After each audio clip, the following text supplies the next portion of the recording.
que nos acompañan todos os anos por esta interpretación da marcha do hino do antigo reino de Galiza. A memoria non todos sabemos que non é cousa do pasado, non só é cousa do pasado. Rememoramos o pasado para convertelo en futuro. Estas persoas das que falamos deronnos esa lección, precisamente. Eran un xermolo digno, unha memoria en pé. Son persoas que estarán sempre connosco. E vemos que nestes tempos ecoa o fascismo. E nós proxectamos a memoria no compromiso coa democracia, cos dereitos humanos, porque ninguén lle vai roubar a dignidade a quen loitou, loita e loitará precisamente por isto. Como dicía, ecoa o fascismo, mas non dormirá os soños dignos da liberdade, da verdade, da xustiza, da reparación. As garantías de non repetición pasan precisamente por non legitimar a quen conculca impunemente os dereitos fundamentais.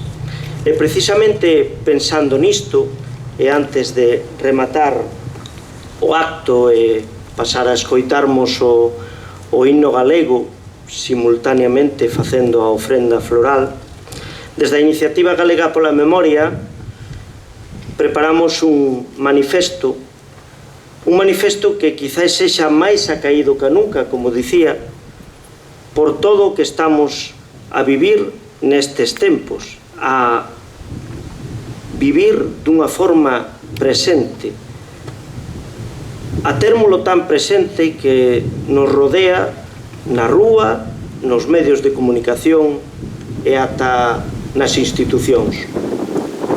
Fascismo nunca máis. A Iniciativa Galega pola Memoria manifesta a súa repulsa pola compracencia coa que se está a tratar as forzas fascistas e condena a súa normalización na nosa sociedade. Demandamos a ilegalización deste tipo de organizacións.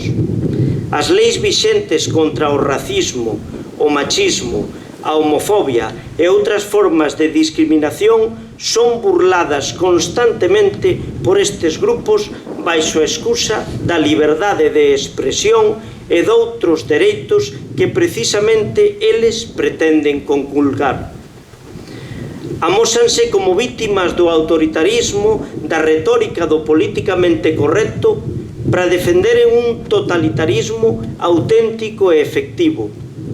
Perverten a linguaxe co fin de furtar o debate e contraste pacífico de pareceres ao baleiraren os termos do seu contido e presentando os opresores como oprimidos para así xustificar a represión dos máis débiles, das minorías, dos excluídos, que son presentados como unha ameaza que debe ser erradicada.